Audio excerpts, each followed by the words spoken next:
guys ready? Great. Good afternoon, everybody. How are we? Good to see you all. I have a few announcements off the top today. On April 14th, President Trump will welcome President Bukele of El Salvador for an official working visit here at the White House. They will discuss El Salvador's partnership on using their Supermax prison for Tren de Aragua and MS-13 gang members and how El Salvador's cooperation with the United States has become a model for others to work with this administration.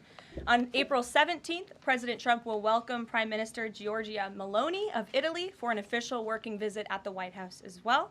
The president's thoughts also remain with the families and communities experiencing devastating loss from the severe storms and flooding affected several states across the central U.S. President Trump approved emergency declarations for Arkansas, Kentucky, and Tennessee, allowing FEMA to provide federal assistance like equipment and resources to support state and local emergency response officials who are leading this response on the ground. Last night, the Supreme Court delivered a massive legal victory to the Trump administration and allowed us to continue removing foreign terrorist invaders under the Alien Enemies Act. This was a smackdown to a rogue left-wing, low-level district court judge who have relentlessly tried to stop President Trump from using his core constitutional powers as head of the executive branch and as commander-in-chief. The highest court in the land made it clear that the President of the United States has the power to protect our homeland and forcibly remove foreign terrorists who pose a grave threat to families and communities. Thank you to the Supreme Court for upholding the rule of law and protecting the Constitution. Our message to the monster Tren de Aragua and MS-13 terrorists still hiding illegally inside our country is clear. Deport yourself now, or you will be locked up and sent back to your home country. On another matter, the historic Liberation Day announcement last week by President Trump made it very clear that the era of American economic surrender is over. President Trump is no longer going to allow American workers and companies to be ripped off at the hands of foolish trade practices that shipped away millions of high-paying jobs and hollowed out communities across the country. It's America first, all the way. And despite fear-mongering by the media, the world is clearly responding to President Trump's approach. Just yesterday, President Trump held a bilateral meeting with Israeli Prime Minister Benjamin Netanyahu here at the White House. The Prime Minister pledged to immediately eliminate America's trade deficit with Israel and remove their trade barriers. Israel's proactive approach should serve as a model for the rest of the world. Also yesterday, the President spoke with Japan's Prime Minister, who wants to negotiate as well. The President also spoke to the acting President of South Korea this morning. He has tasked Secretary Bessent and U.S. Trade Representative Jamieson Greer to lead these talks. In total, since the Liberation Day announcement, nearly 70 countries have already reached out to the President to begin a negotiation. Countries are falling over themselves to reform their unfair trade practices and free open their markets to our country. Why? Because these countries greatly respect President Trump in the sheer power of the American market. These countries realize they've gotten filthy rich over the past few decades by imposing substantial tariffs on American-made products and ridiculous non-monetary barriers to block out American industry. The jig is up. Past American presidents sat by and let this happen, but President Trump stood up for our country, and he is saying no more. The president's message has been simple and consistent from the beginning. To countries around the world, bring us your best offers, and he will listen. Deals will only be made if they benefit American workers and address our nation's crippling trade deficits. America does not need other countries as much as other countries need us, and President Trump knows this. He's going to use the leverage of our markets and our country to the advantage of the people he was sworn in to represent. On the other hand, countries like China, who have chosen to retaliate and try to double down on their mistreatment of American workers, are making a mistake. President Trump has a spine of steel, and he will not break, and America will not break under his leadership. He is guided by a firm belief that America must be able to produce essential goods for our own people and export them to the rest of the world. A strong America cannot be solely dependent on foreign countries for our food, medicines, and critical minerals. And America must always maintain a robust defense supply chain. Reprioritizing and strengthening our manufacturing industry are essential national and economic security issues of the utmost importance to President Trump. By focusing on supercharging the onshoring of American manufacturing, the president is already delivering on his promise to usher in an economic golden age for our country. Just look at Friday's jobs report, which smashed expectations for the second straight month.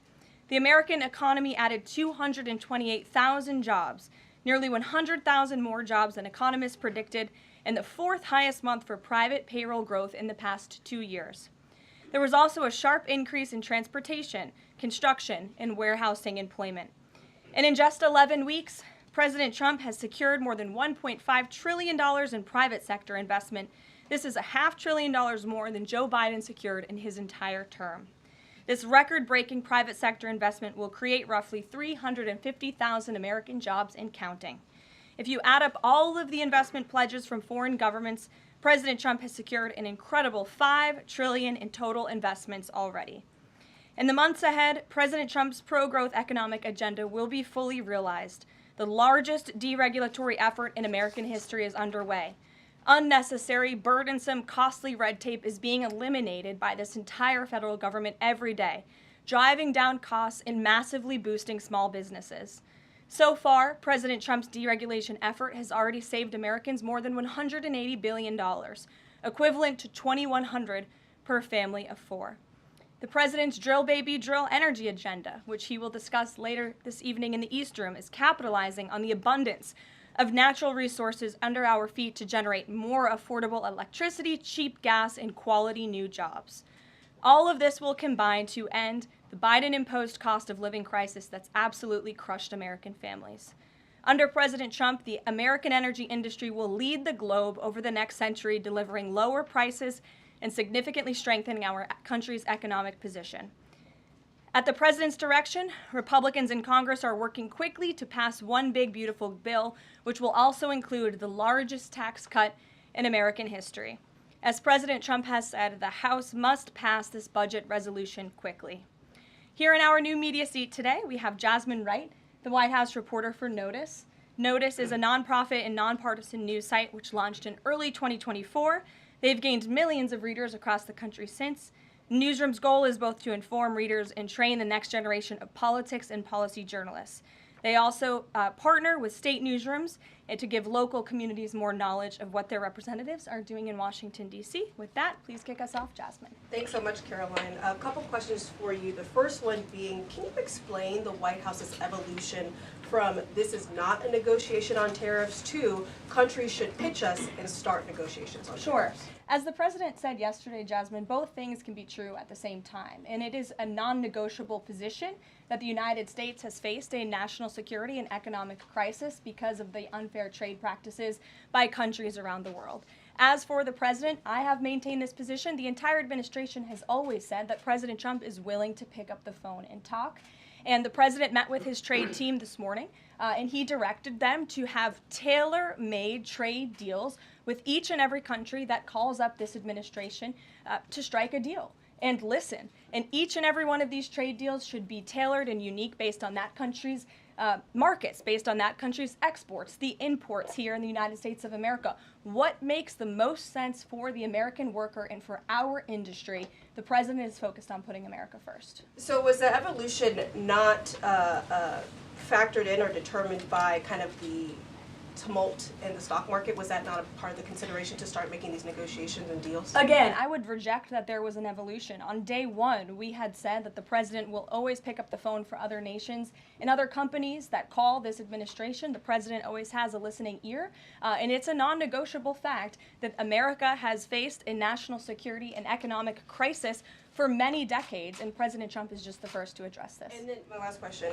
how will negotiations change how much revenue the White House is planning to make from the tariffs? Well, that has yet to be seen, but as the president said, the reciprocal tariffs, which will continue to go in effect as these deals are negotiated and ongoing, will generate trillions of dollars in revenue to the United States. And this is twofold. The president wants to onshore jobs here to the United States of America. He wants to boost our manufacturing industry.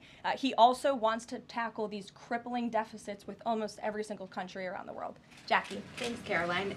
The Treasury Secretary, Scott Bessent, warned that some of these negotiations might take up to months, that we could be doing this through April, May, and into June. And then you had Kevin Hassett say it's going to take a lot for the president to put his signature on the line because he wants to make sure there's a good deal for America. Is the president operating on any sort of a timeline or deadline where he wants this completed by? Well, we always move at Trump speed here at the White House, which is incredibly fast. I know you all know that from covering this White House day to day. The president likes to get things done, but he's very much focused on ensuring that these deals are good for the American worker, they are good for American manufacturing, and again, that they tackle these crippling deficits with these countries. All options are on the table for each country, but again, these are going to be tailor-made deals. They are not going to be off-the-rack deals, as the president has called it, and he has directed his entire trade team to be part of this effort. So that includes Secretary Besson and our National Economic Director, Kevin Hassett. It also includes Secretary Lutnick, Peter Navarro, the entire trade team, Jamison Greer, who was on the Hill today. Everybody who was involved in this incredible, fair, reciprocal trade agenda will continue to be involved in negotiating these deals. And then yesterday, Goldman Sachs put out a research note. It put the odds of a recession at 45% within the next 12 months, up from 35%. But Peter Navarro guaranteed last night no recession. Does the president agree with him on that? I know that the president in the past has been leery of making definitive statements on that. I can speak for the president, and I can speak for the optimism that he sees in our economy every day. Again, when you talk about the massive deregulatory efforts that are happening across the board, when you talk about how oil prices are down, gas prices are down, egg prices are down, we're cutting costs for the American worker, for the American consumer. We also see trillions of dollars of investments pouring into this country every day, and we're working hard now on the tariff side of the president's economic agenda. But don't forget, the next side of this is tax cuts, and we're counting on Capitol Hill to get those done, the largest tax cuts in history. Does that mean that without those tax cuts coming through, that the likelihood of a recession is greater? No, that's not what I said. I'm just saying be mindful of the whole of government economic approach that this administration is taking every day. Sure. Go ahead. Thank you, Caroline. You just said that one of the reasons these tariffs are going into effect is that some countries have been ripping off the United States, but some of the tariffs target countries like Madagascar, Bangladesh, with very high levels of poverty. So can you explain how the president wants to correct the deficit with those countries? Is there a plan, for example, to onshore the textile industry that these countries are known because, and just like, can you be specific about those like low income countries? Well, first of all, the reciprocal tariff rates that were implemented by country were focused on the monetary tariff that those countries have imposed on the United States, but also the non-monetary tariff barriers and the regulations, if you will, that have been put into effect over the years, making it harder for America to export to these countries. These were very carefully crafted numbers. There was also a 10% baseline tariff across the board, as well, as you know. Moving forward, the president will talk to any country that picks up the phone to call, and I can tell you the phones have been ringing off the hook, wanting to talk to this administration, this president, and his trade team to try to strike a deal. And it's because the world knows that they need the United States of America. They need our markets. They need our consumer. The president has a lot of leverage on his side because he has the best economy and the best country in the world that he leads, and he knows that. And it's about dang time we finally have a president who uses that economic leverage to benefit American workers. And that's what the president is trying to do. Maggie. Caroline, thanks. Does the president endorse something that Howard Lutnick said on television this weekend, which was that the army of millions and millions of human beings screwing in little screws to make iPhones, that kind of thing is going to be moving to the U.S.? Is that how the president envisions manufacturing shifting? And if so, how long would that take, roughly? The president wants to increase manufacturing jobs here in the United States of America, but he's also looking at advanced technologies. He's also looking at AI and emerging fields that are growing around the world that the United States needs to be a leader in as well. So there's an array of diverse jobs, more traditional manufacturing jobs, as you discussed, but also jobs in advanced technologies. The president is looking at all of those. He wants them to come back home. But iPhones specifically, is that something that he thinks is the kind of technology that can move to the U.S.? Absolutely. He believes we have the labor, we have the workforce, we have the resources to do it. And as you know, Apple has invested $500 billion here in the United States. So if Apple didn't think the United States could do it, they probably wouldn't have put up that big chunk of change. Elena. Hi, Caroline. It's clear the president has gotten the world's attention with these tariffs. Is he considering at all potentially holding off on imposing some of them before the deadline, or maybe later reversing them because he's having these negotiations and having these good talks with other leaders?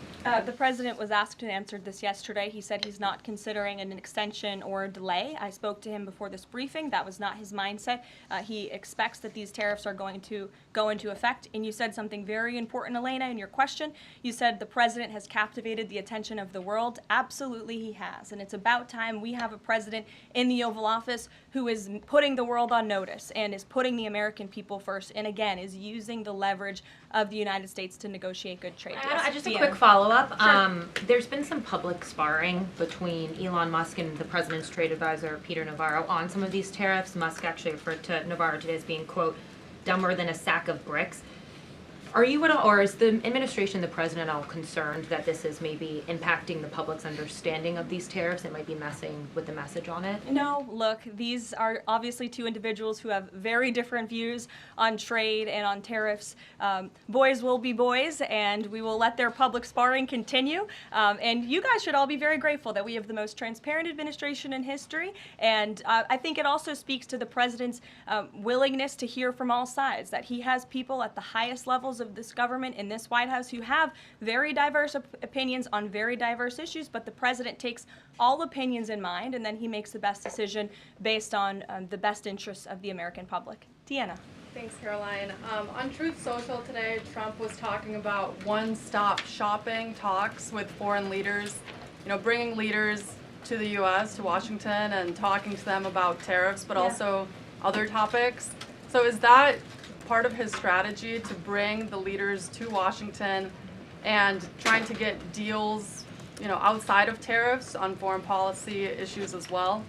I think the president, again, is going to have a custom, tailor-made approach to each and every country. And if that means discussions of foreign aid, of our military presence in these countries, how those troops are paid for, come to the table, that could be part of the negotiation in these economic negotiations. But it's the president's economic team who will be leading these. These are tariff and trade negotiations. And yes, they will be one-stop shopping for each and every country. They will be, as the president said again, tailor-made, not off the rack to each and every country based on America's needs. And can you Caroline, confirm? hey, how are you? Thank you so Good. much, Kara from Lynn's LTV. So President Trump has designated Tren de Aragua as a foreign terrorist organization and deported its members while also moving to restrict Venezuela's oil exports. Is the administration preparing additional military or economic actions against Venezuela and the Maduro regime? And my second question is about Supreme Court Justice Amy Coney Barrett. Is the administration have a comment on her decision to go with the liberals and go actually with the Tren de Araguas? This is the same justice that actually sided against January 6th hostages last year. So is the administration have a comment? Are they disappointed in Supreme Court Justice Amy Coney Barrett? To your first question, I don't have any actions to read out in terms of Venezuela. The president has imposed secondary tariffs on the Maduro regime and on Venezuela in the form of oil, which is obviously going to have a crippling effect on the Maduro regime, and that's the intended effect of this administration. As for the justice you mentioned, as for the Supreme Court, we've made our feelings very clear. We believe this was a massive victory. Certainly, we wish this was a 9-0 decision because we firmly believe that the president was well within his constitutional authority, and the Supreme Court made that very clear last night, and they put Judge Boasberg in his place. We called on the Supreme Court to rein in these judges who are acting as judicial activists, not real arbiters of the truth and the law, and that's exactly what we saw the Supreme Court do yesterday. Christian.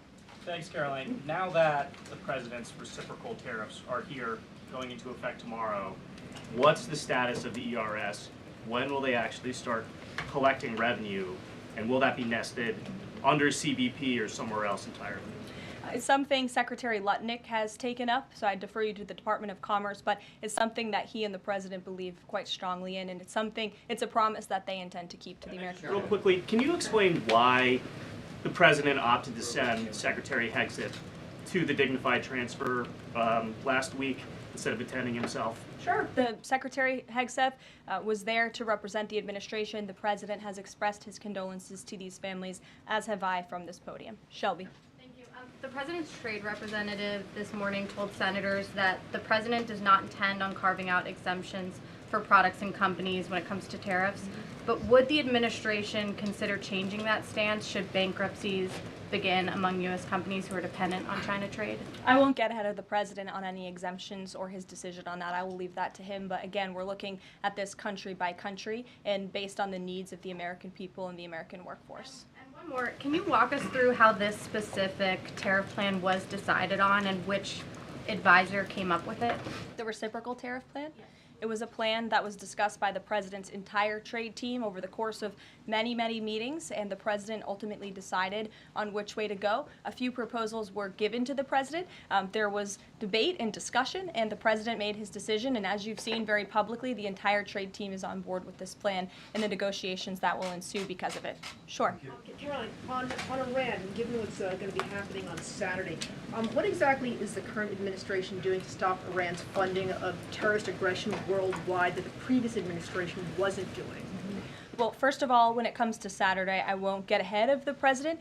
He has said there will be direct talks with Iran on Saturday. I won't further any details from this podium for obvious reasons, security reasons. It will, provide an update as we always have. However, when it comes to Iran, the president has reimposed crippling sanctions on the Iranian regime, and he's made it very clear to Iran they have a choice to make. You can strike a deal with the president, you can negotiate, or there will be hell to pay. And as the president said yesterday, if they don't choose to move forward with diplomacy and a deal, which is the direction we do see them headed in, there will be grave consequences to pay. To the back row. Thank Go you, ahead. Caroline. On the president's threat yesterday on social media to increase tariffs against China by an additional 50% in response to their retaliation, has he signed anything in terms of an executive order, any documentation around that? Will that additional 50% go into effect tomorrow? They will be going into effect at 12:01 a.m. tonight, so effectively tomorrow, yes. Work on that today? Of course, as always. To the gentleman in front of you, because that's who I originally called on. Go ahead. Over the weekend, President Trump said that he would be willing to have U.S. citizens deported to El Salvador with the cooperation of President Bukele. How would that work legally, and how many people would potentially be available for that operation? So the president has discussed this idea quite a few times publicly. He's also discussed it privately. You're referring to the president's idea for American citizens to potentially be deported. These would be heinous, violent criminals who have broken our nation's laws repeatedly, and these are violent, repeat offenders in American streets. The president has said, if it's legal, right? If there is a legal pathway to do that, he's not sure. We are not sure if there is. It's an idea that he has simply floated and has discussed very publicly as in the effort of transparency. Reagan. Thank you, Caroline. There's been more reporting coming out now about President Biden's decline while in the White House. Is the White House considering releasing the audio of Biden's interview with Special Counsel Robert Hur to the public, which the former president had previously blocked? I don't have an update on that, but I can certainly check. I think the American people would be quite interested to hear that tape, but I'll double check on the release of it. Thank you. Michael. Thank you, Caroline. On Saturday, during meetings with Iran, President Trump says high-level officials will be meeting directly with Iranian officials. We're hearing some pushback from Iran now saying those talks will be indirect. Can you clarify? They will be direct talks on Saturday, and I won't get ahead of the president on any further details. Jennifer.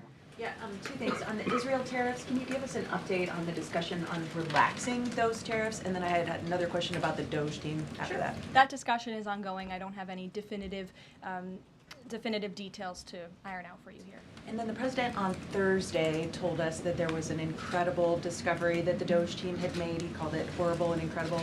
Can you reveal that yet? Give us details on what it was about? There has been a discovery. I hate to leave you hanging on a cliff, but I don't want to get ahead of the president on that. But I can confirm there has been a discovery. It's just not quite yet ready for release.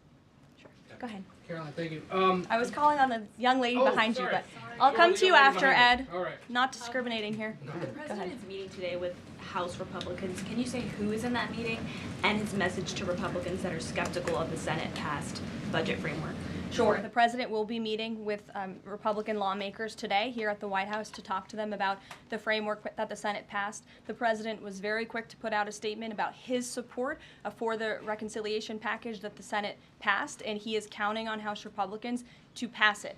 The Republicans received an overwhelming mandate from the American public to govern. We have an extraordinary opportunity. There are key promises that the president made to the American people in this bill: tax cuts, securing the border, deregulation, unleashing the might of American energy. These are good things for the American people. The president wants to see this get done, and that's why he's engaging with lawmakers today. Just a quick follow-up on tariffs. Kevin Hassett said today that the administration is prioritizing talks with Japan and South Korea, other trading partners. Are there other countries on that list that you guys can name publicly that you're having serious discussions with? Sure. As you have heard from various administration officials, myself included, there have been nearly 70 countries that have reached out to the administration last time I checked, but again, I hear the phones are ringing off the hook. There are foreign leaders who want to fly to Washington tonight and get on a plane to negotiate with this country, which shows you the leverage that the president is using. It shows you the rest of the world needs the United States of America to do business with. Israel, obviously, yesterday you heard a public statement from Prime Minister Netanyahu. The president has detailed his calls with the leaders of Japan and South Korea.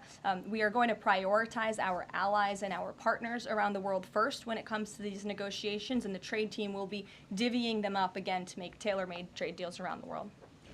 Ed, go ahead. As promised. Yes, thank you. You mentioned the 70 countries or so.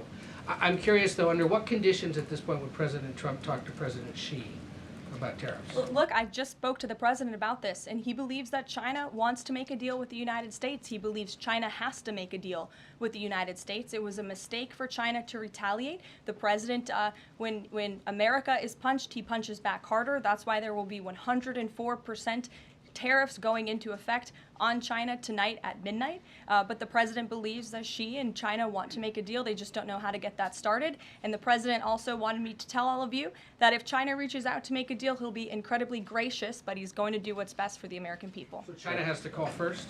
The Chinese want to make a deal. They just don't know how to do it. But the president will be implementing these 104% tariffs on China tonight. And under what conditions might he consider lowering tariffs on China at this point? It would be imprudent of me to tell you those conditions here from the podium. Sure, Gabe. Thanks, Caroline.